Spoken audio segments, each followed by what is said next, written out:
guys, it's your SimRacing Expo reporter Michael here, and we are now at RENNSPORT. For the very first time, we will drive RENNSPORT against AI and also on consoles. And before we do that, I had to emphasize on this beautiful Alpha 155 touring car. And it's just remarkable how many racing cars we have here, wonderful race cars. And this one here will also be in the first DLC pack. It's announced before the game released, but yeah, it will be also in RENNSPORT, so let's kick it off.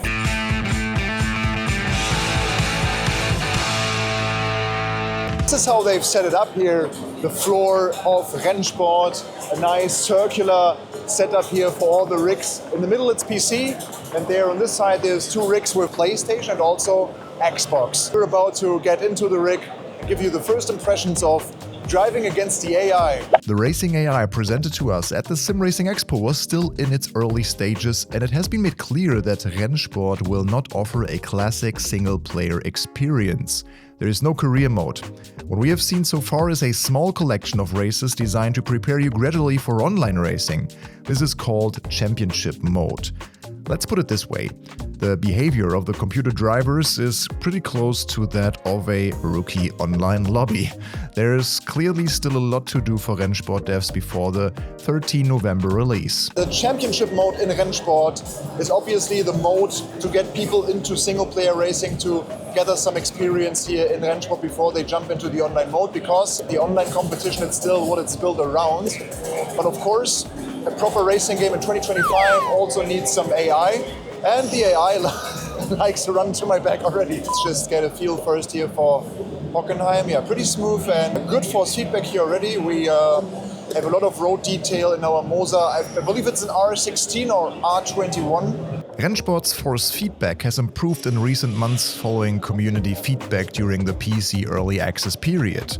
My main criticism remains the steering feel. Some things about the linearity feels inaccurate to me. For example, in the Sachskurve at Hockenheim, the steering angle doesn't always match where the car actually drives or is pointing to, which makes it a bit imprecise sometimes.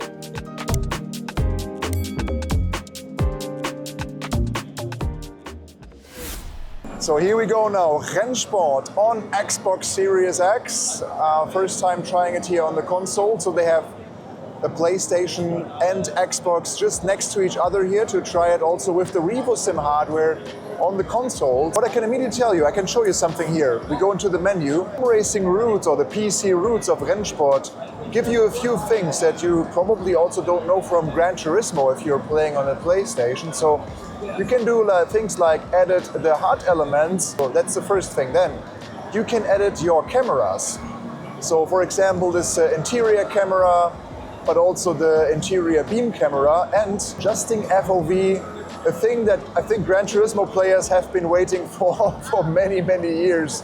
But you can do these things like adjusting also the pitch of where your driver is looking. So that's just really, really nice. Graphics-wise, certainly the game looks better on PC. It's just a bit sharper overall. The textures, the resolution, it's just a bit better on PC. But what I can tell is here that we have a smooth frame rate, that's for sure. Yeah. And we can also check now if there's any more graphics options, but I don't think so. It's just, the game is what it is. You can't really change a lot of graphics details here, like things like motion blur. It's just the defined graphics as they are, really. But otherwise, there are a bunch of different options also for assists and also the replays. You can save them here on your console as well, it seems. Crossplay, also a thing here with Xbox, PlayStation 5 and PC. This is where it gets interesting in competition also with Project Motor Racing, the other big racing title launching in a month. Audio settings, we can also check here, different audio sliders for all sorts of different elements. And let's also check the controls. You can operate the range set by the vehicle. Probably makes sense. It at least worked here for the car that we had. So there's also binding, so you can change indeed. And you can also have a few force feedback settings like a filter, sensitivity, the tick rate, the frequency of your wheelbase, and the force feedback here is even toned down a little bit. to prevent clipping probably, tuned down to 60, but it felt responsive. It kind of worked. Let's do another quick race here in single player maybe. Porsche Cup is also a nice one. Let's maybe drive Porsche Cup or one of the TCR cars. Yeah, let's see how the TCR cars feel with the front wheel drive. So let's get in this one. Let's select the track. So the menus are designed and laid out in a good way. It's a good overview and some nice graphics in here as well. So nothing really to complain on that end. Yeah, let's go maybe on Road Atlanta. You go edit gameplay cameras, you can also change to the interior cam or the interior beam cam.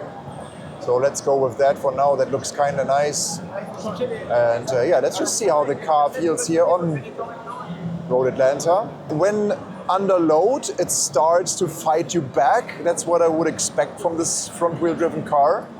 Also good feedback here on the curbs. No oscillation. Okay. Starts to oscillate a little bit when you have more steering angle. But we also have to warm up the tires first. As you can see, we have a tire graph. I also have this one of the buttons where I can go through this little black box or this multifunction display, and I can also operate a few different things here for the pit stops. I can also access my car functions like the ABS and TC, in this case ABS and brake bias.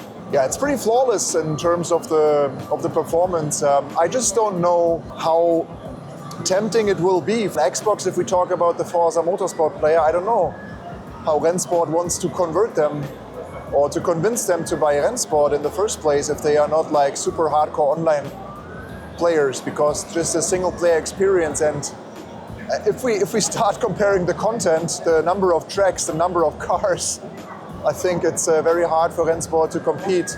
Forza Motorsport, even Project Motor Racing or Gran Turismo, like on the consoles. How do they want to convince people in November to put their money on RENNSPORT and not on Project Motor Racing? That's really the big question mark.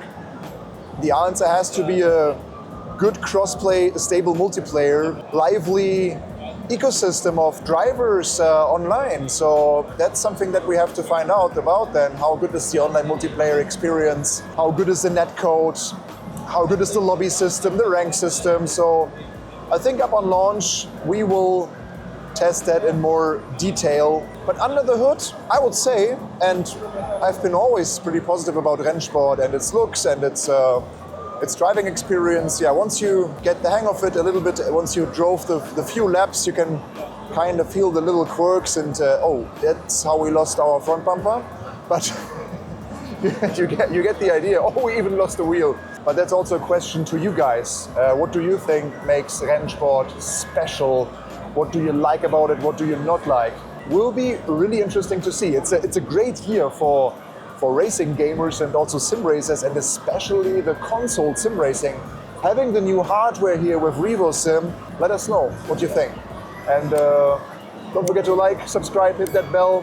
Also visit our website overtake.gg, and see you in the next one. Bye bye.